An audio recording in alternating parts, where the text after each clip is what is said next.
Welcome to Liza P. The demo, of course, not the actual full game, because that is not out yet, but I can tell you I'm going to be pre-ordering it.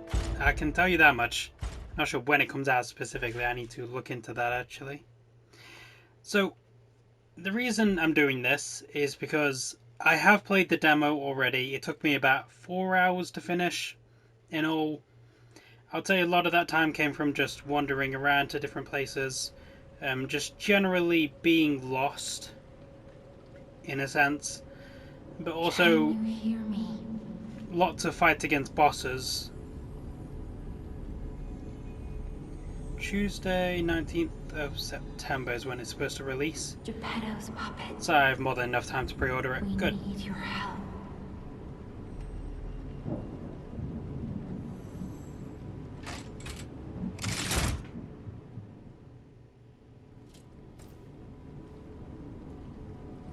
So you may think it odd that I'm recording this despite having already played the demo. That's because I want to talk about it a bit, and I did want to reflect on the fact that I am going to be playing on this.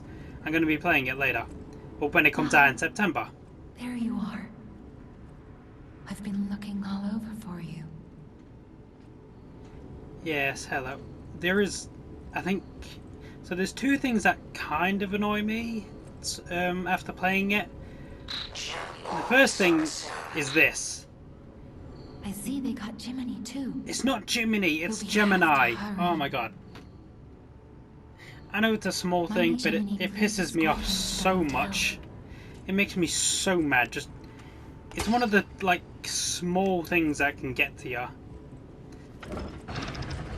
A pet peeve, if you will. It's like a pet peeve, essentially. There. Find something that might help. So I essentially wanted to just show this off a little bit, talk about it. So after playing 4 hours of it, playing the entire demo, I can confirm it's really good. It is really good. Arm yourself with one of the weapons over there. I'd say helpful on your way. It can feel a bit weird. I'm gonna go with the rapier just because I went with the strength build last time, and so it can feel a bit weird. Like, the combat definitely feels odd in some places. But I'd say when it clicks, when it full on clicks in your mind, it does it better than some of the Dark Souls games. Nothing really flows together like this game can once it clicks in your mind. And it's not a matter of, well, suddenly I know what to do. It's not something like that. It's just a flow you get into. Display of human endeavor on Earth. If Crop is your final destination, we wish you a safe and prosperous day. Yeah, it's not really something I can explain, because it's not something I don't think that can be just recreated. Just because I'm going to be talking a lot, I'll probably, when I actually play the game, in September, I'll adjust the audio a bit more and I'll work on it to see what works. Yeah, so you get into this flow state almost, where you're I don't know, it's specifically against bosses, because normal enemies die too quickly to get into that kind of mindset. You have to be in the boss room, you have to be fighting it, you have to get into that mindset, and it just kind of flows. And when it does, you'll find that you take less damage, you're avoiding attacks a lot more. It does come with the downside that once you start crumbling, you really start to crumble. If you start messing up, it will affect the entire flow of the battle. And you need to get back into the flow in order to win, essentially. So, talking about some of the mechanics, there are 5 main stats, I believe. No, wait, that's 6. That's definitely 6. There are 6 main stats. So, vitality is health, vigor is stamina, capacity is your legion capacity. Legion is the metal arm you have, and it gets equipped with different abilities, essentially. You can unlock, you basically have 3 in the demo. You have the normal arm, you have the puppet wire, and then you have the I don't know how to pronounce it. It's an electric shock, essentially. You fire out like an electric pulse in front of you. So that's what the capacity does. It increases like your Legion capacity, so you can use more Legion abilities. Motivity? It's weird. I think that is strength related. Technique is, of course, dex related. And advance is also to do with Legion. Your Legion arm is to do with like Legion damage. It's to do with basically anything damage related. So whether that is Legion, you know, your arm, whether that is just throwable things, I believe. Essentially affects things like electric, acid, fire, stuff like that.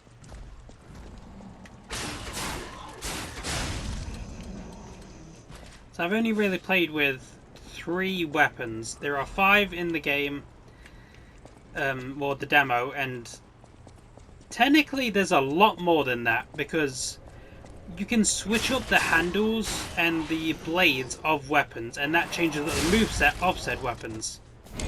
God damn, I didn't realize I was so low health. Yeah, essentially you can switch the handle and the blade of a weapon, and that changes up the moveset of said weapon. Now, if you've upgraded that weapon, the upgrades go with the weapon head, the blade. So, if you have like a +2 head, and then you put it on just a different handle, it will be a +2 weapon, even though you changed the weapon, essentially. Because the head is still +2. If you look down to the bottom left, or the bottom right, I mean, it shows gauges down there. Those are your focus gauges. Well, is focus really the right word for it? I believe it's called something else specifically. Although as for what it is, I'm not entirely sure. I can't quite remember. If I know, wait a minute, I can look at this just to make sure. Well, I thought I could, but it's not showing me what I wanted to do.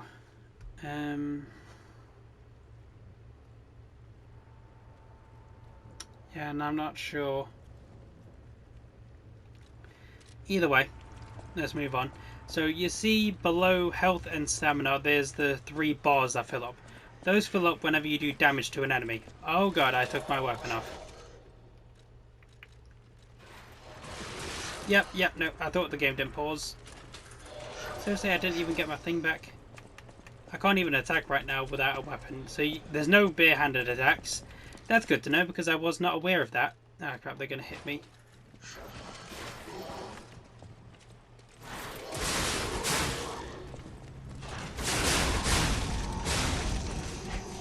Ooh, the advantages of a rapier, I guess. Yeah, so you can use the blue bar that fills up to activate the abilities in the bottom right for special moves. Some of them are special attacks. A significant amount of them do seem to be buffs. So like attack buffs, defense buffs. So like you can get a perfect block with one of them. Too slow, my dude. The might. Use the belt. Very good. There's also a second kind of belt if you hold down the X button. Well, if you're on PlayStation. If you're not on PlayStation, it's just the bottom button of the controller. I am not entirely sure what it would be on like a keyboard. Even though I'm not sure what consoles this is coming to specifically. So the demo is focused on just the first 2 chapters of the game. In my mind, it's really good. I was watching someone else's playthrough of it, of course, to see their impressions. They liked it as well. I've noticed a lot of people are commenting on the block. Well, not the block, but the roll specifically. I kind of give it a pass. For the early game, at least. Just because it's a part of something that you get later on. So essentially, later on, you get the ability to, like, give yourself sort of like rogue-like upgrades, is what I first thought of when I saw it. So you know how roguelikes, you get specific abilities, like wall running or a double jump, stuff like that. So there's something like that where you get, if you spend enough points, essentially, if you do a certain thing, you can essentially get a double roll, where whilst you're rolling, you can immediately roll into another one, which essentially doubles your roll. In fact, I think it more than doubles it because of how far you go. So that's why I kind of give the rolling a pass. Specifically because... oh, crap.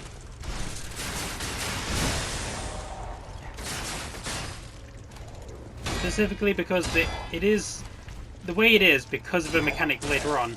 Granted, it means the first 2 chapters are weak in comparison, but that's kind of to be expected. It's just the first 2 chapters. You're meant to be able to get a grip of the game, and then later on you can expand on your, you know, the foundation that the start of the game set in. So I do understand it.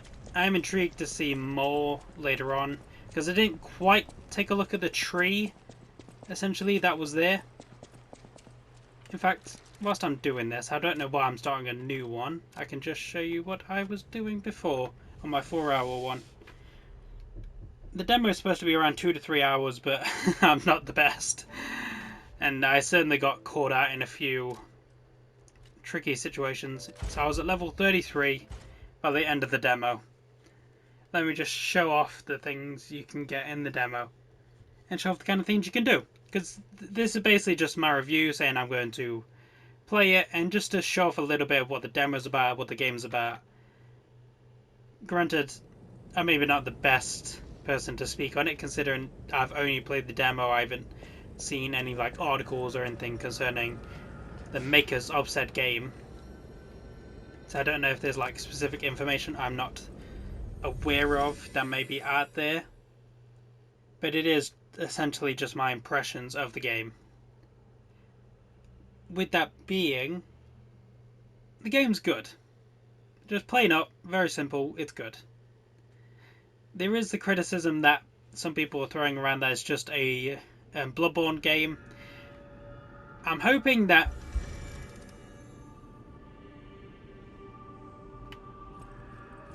what the hell? Where is she? Oh, there you are. You're usually down by the fountain. I didn't know you could be up here. This is your level up lady. A moment to talk. You must understand. The city is on its deathbed. The pet. Nobody knows what caused the disaster. That's why we're both. That's all. I'll use my power.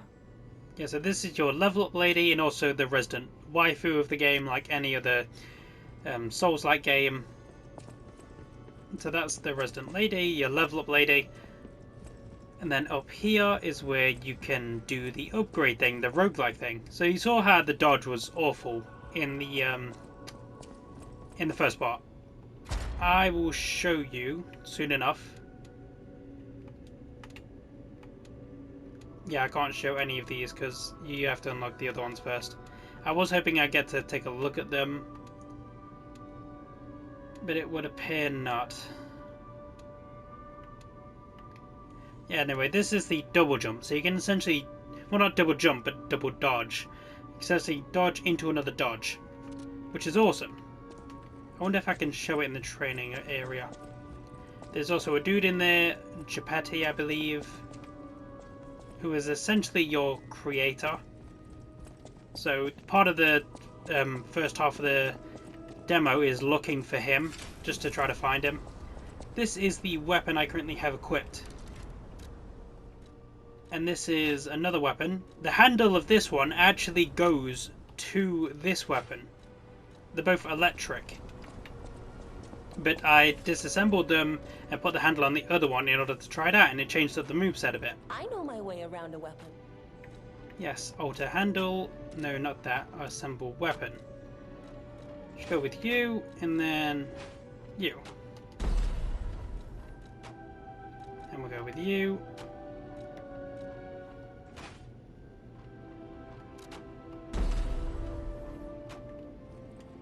There we go.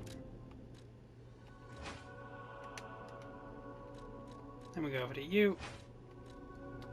So this is the normal version of it. Very simple, very cool. You charge up, there's a big swing, charge up again, there's another big swing. And you can get like a special in once you break posture, essentially. Then he gets back up. Just normal swings. Very cool. And then this one has a double charge or double swing. Let's talk about what's happening when the bar goes white and you see those little claw marks on. Essentially, every enemy has a groggy status. The way you build up that grogginess is by doing charged attacks, like this. That's how you charge it up. Once it's full, once it's all charged up and the stance gets broken, you can do a critical, essentially a visceral attack, which essentially breaks them down. It does like a lot of damage, so that's what you should be focusing on, almost. You should be focusing on trying to do that. And then to change things up a little bit, let me show you this. Since you already saw how it did with the normal handle, let's show you what it does with an altered one. So whilst you do only have 5 weapons in the demo, the moves change a lot. Well, I say a lot, but look, essentially you can mix and match moves and hilts in order to change up the moveset of a weapon and its properties. So you have the moveset of the greatsword, essentially, with the electricity of this giant hammer. Which I will say, the giant hammer is probably my favourite weapon in the demo so far. I think my favourite combo, the one I'm probably going to go with for a full playthrough, has to be the giant hammerhead. So it would be the giant hammerhead, as well as, I believe it is the saber. I believe the saber is the weapon I want.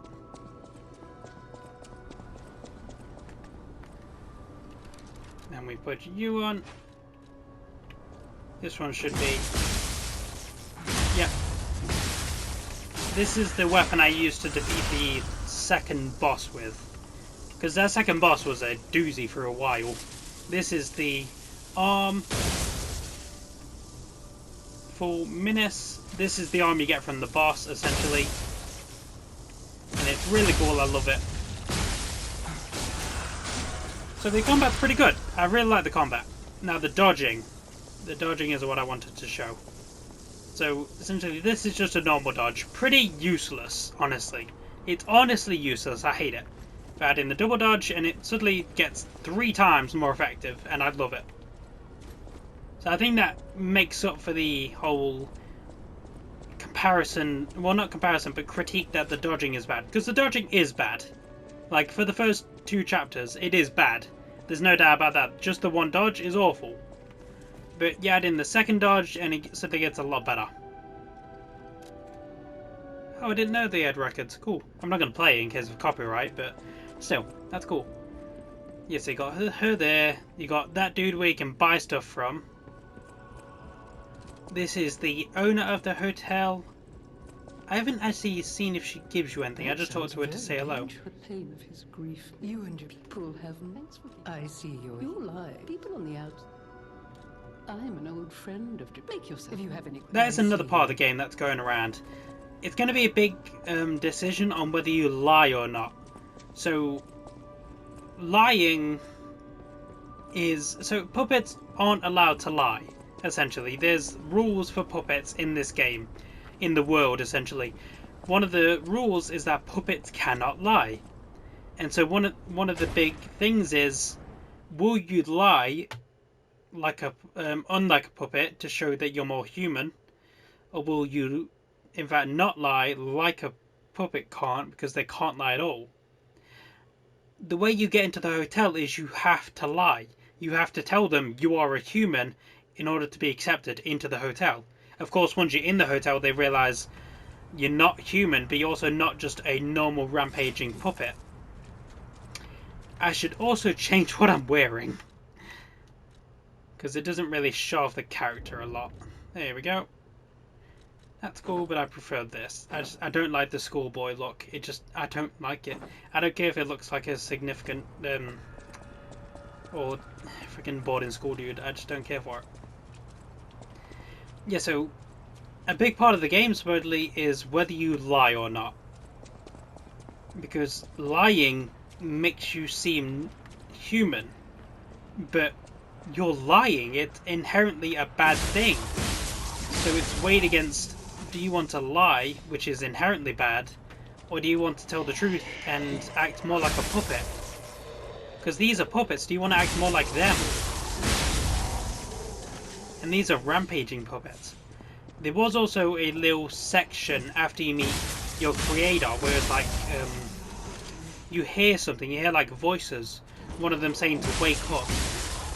I think it was like the creator's voice, Geppetto, I believe, saying to wake up. So it's like either we are at risk of corruption, or it was a memory of him telling us to wake up when he was there and we were still asleep. So I think that's going to be quite interesting if they add in like a kind of corruption mechanic. I don't know if they will or not, but I think it would be interesting to see.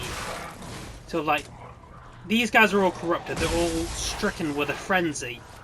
And so I think it would be interesting to see if you're like slowly having to fight off this frenzy during the game.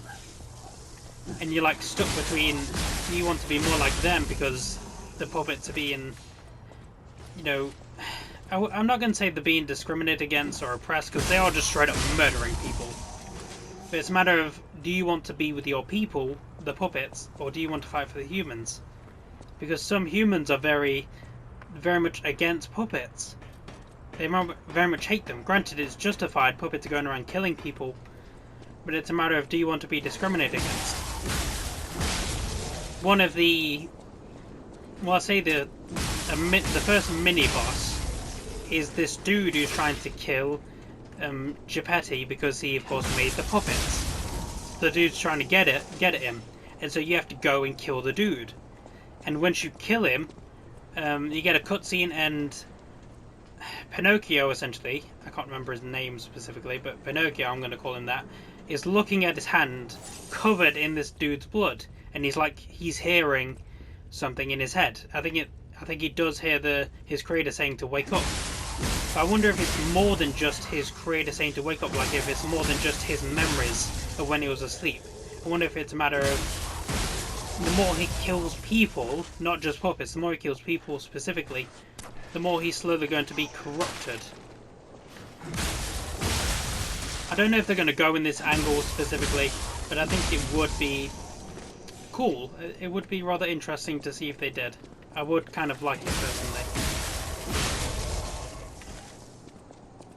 Granted, I do prefer like games where you get like an ability and you can like control it. Because think of Dying Light 2. Oh, I've never done that before. That's cool. Think of Dying Light 2. There were sections in that game where you essentially became like a virus, but you can never really control it. Well, specifically, you couldn't control when it happened, how it happened, or anything like that. You just transformed, which was kind of weak in my personal opinion. I love transformations. I would have loved it if you were just able to transform on your own. This is also showing I clearly haven't been everywhere in the demo so far since I missed all this. Dim ergo fragments. Those basically just your soul, essentially. Hidden moonstone. Ooh. That's your upgrade materials, and I didn't know I missed one. That's where you use to upgrade weapons. Cool. So speaking a bit more about the mechanics, you start off with this grindstone, essentially, which is on your elbow. I wonder if I can show it off. So essentially on your elbow. And if you see above where the weapon's abilities are, there's a little white bar. So think of Monster Hunter. You have a weapon sharpness that you need to keep up. And so you use the grindstone in order to get that sharpness back up. Let me kill some enemies to show it off. Let me block, because that takes a lot of it down. Come on. Keep hitting me. Come on. You can do better than that. I believe in ya. There you go. I need you to bit me down a bit more, my dude.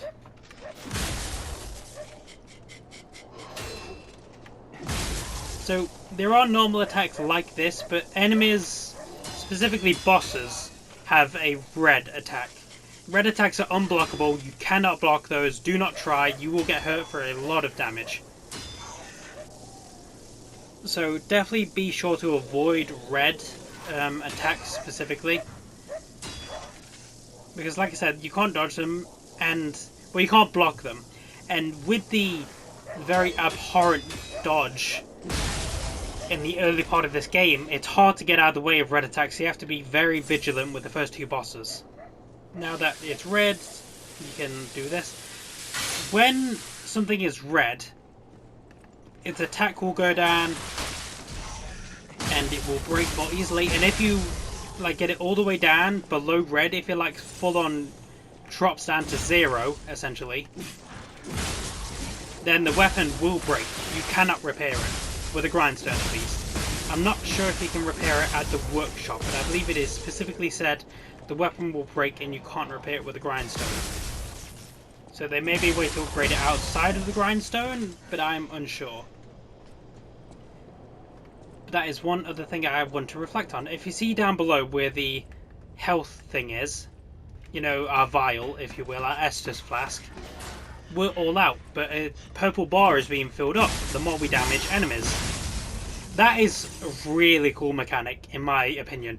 I think it perfectly mixes something like Bloodborne's very high capacity of healing with something like Dark Souls 1's low capacity, if you haven't kindled at least. So you don't have to worry about going back to a bonfire, or in this case a Spark Weaver, I believe they're called. You don't have to worry about going back to a Spark Weaver if you've run out of, you know, healing. Because if you run out of healing, so long as you keep damaging enemies, you will eventually get at least one back. Now granted, it won't ever be more than one. You'll only ever get one back no matter how much you attack something.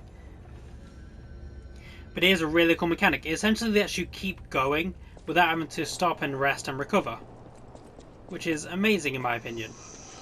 I really wish Dark Souls had something similar. I know it does, where you can kill groups of enemies in Elden Ring in order to get an Estus flask back, but I think it should be just well known that this is a better integration of it, because that is kind of unreliable to say the least. It's very situational and you're not sure when it will go off, when you'll get some Estus back. But with this, you know specifically when you'll get it back, because there's a little bar showing you, indicating when you'll get it back, which is awesome. Also, a little note, I was playing this until like 3-4 AM last night. I didn't beat the boss last night, I had to do it this morning. But I was playing this until about 3-4 last night when I downloaded the demo, and I kept hearing that cat. And I was so confused, because I was sure there was a cat outside, just in the street somewhere, meowing like hell. But no, it's in the game. It's definitely in the game, in case you're wondering. But goddamn, did it confuse me for quite a while. Warning, petrification, disease, quarantine zone, no trespassers, everyone is a patient, or something else. I will say the text goes away way too quickly in this. Both for those things and for pop-ups, it goes away far too fast. So, if you're playing through this for the first time, that window will be open, and that lady will essentially give you a quest to go find her daughter. And when you find said daughter, you have to make a choice. I'm not going to tell you what the choice is or why you have to make it, but you just have to make a choice. Also, when you drop down there will be a very large enemy. It is essentially a massive police officer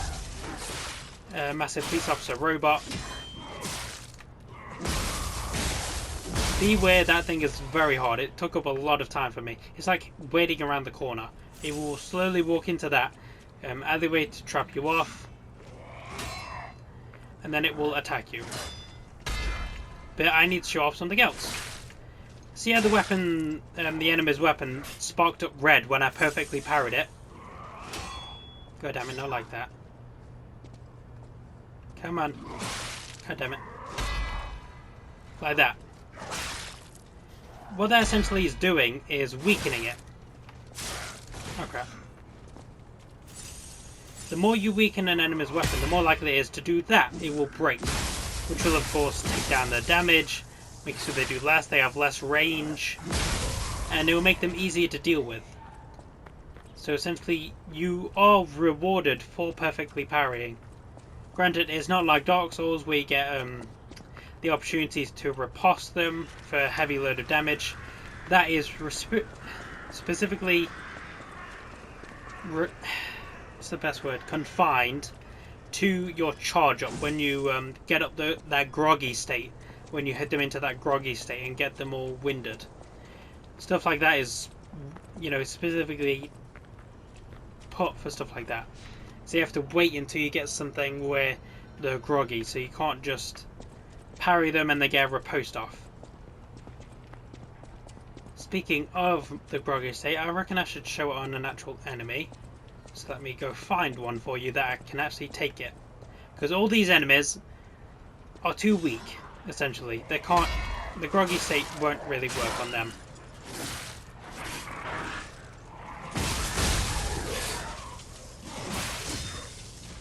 Crap. If I'm not careful, I'm gonna die, though.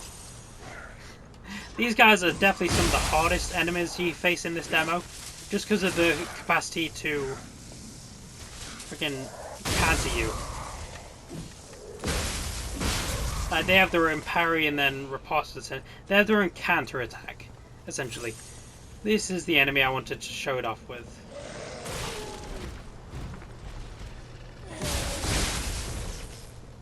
Oh, I wonder if I can even get it. Like I said, the best way to build it, and specifically I think like the only way, is specifically with charged attacks. Even though I don't think this dude is going to do it before I kill him.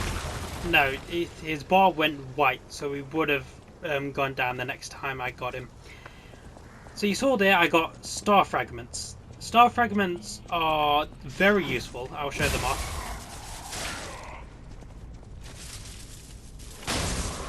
Oh crap, not close enough.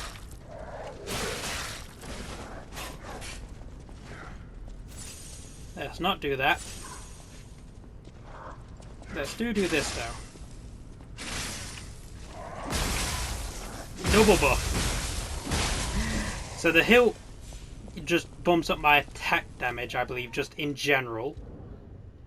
Whilst the charge up, yeah, increases attack temporarily, while this one increases my greatly increases electric blitz attack temporarily, which is awesome news. Damage reduction while guarding, also awesome news. So, star fragments. This is where a boss room was. Before this boss room here was this little not chalice, but oh god, pensive, I guess is the best word for it. It was a little blue pensive. It's very obvious. What you do with it is you give it a star fragment, and then when you go into the boss room, there is a little spectre here. Essentially, think of it like PvP, but NPC, I guess, version of it. So there's a little spectre here that comes in to help fight with the boss. And that's really fun, I think. Because it's not as overpowered as some NPC ones can be. Well, not NPC, but PvP ones can be. So you can't just summon in a dude who's like over leveled to deal with the boss for you. It's essentially a tag team where you're facing just this monstrous enemy and you need one another to help. So I've showed off full Minis. There are current levels, but I haven't been able to upgrade them because I can't upgrade the thing, of course. This is the puppet wire, or puppet string I believe it's called, which is an awesome name by the way. So this is the puppet string. What it does is, as you can expect, it grabs an enemy, pulls them in, and it can do that. Its range is pretty decent. Crap. There we go. Wonderful. So, I think that's about everything. Granted, I didn't go through the full game again. I didn't go through all the bosses, specifically because this just wanted to be my thoughts on it. I think it's really good. I will be playing it for the channel when it comes out. And I look forward to trying new weapons, new combos. I think my favourite, like I said, is this and the Saberhead, but I haven't tried the rapier as much. So I do want to try the rapier a lot more. As you can see, I haven't even got it on this person, just because I didn't try it that much. This is the crap blade. I wonder what this special one is. Temporarily increase your attack for the next hit. This is the baton. The baton is... Oh crap, I didn't actually make the weapon, did I? No. The baton is the worst weapon I've seen so far. It's a strength weapon, but its range is awful. Its range is just the worst. Let me show it off actually. Just before I go, let me show off the baton. It's very deliberate, very slow. Well, not slow, but you can see it's very deliberate, very short range. It's not my cup of tea. I don't care for it much myself. Hence why I probably won't be using that at all. I think I will try to vary up my weapons a bit during the playthrough when we eventually get to it. Just because, well, there are so many different options. And I think it would be fun to change it up, try out new things. I definitely think, design-wise, this is probably my second favourite. The blade, specifically. I haven't tried it with the handle before. Oh, that's... Oh, no, this should be... Yeah, no, the moveset just does not work for this weapon. I don't care for this moveset, like, at all. Granted, that is a pretty heavy attack. That is pretty cool. Oh yeah, this is like a safe zone. They just cannot come up here. Yeah, no, so definitely don't like this. Either way, I will leave things there. Hope you enjoyed my short little thoughts on the demo, my review, I guess you can call it. So I guess I'll see you all when the game actually comes out. Hope you enjoyed. Like, subscribe, comment, all the good stuff. I'll see you all later and goodbye.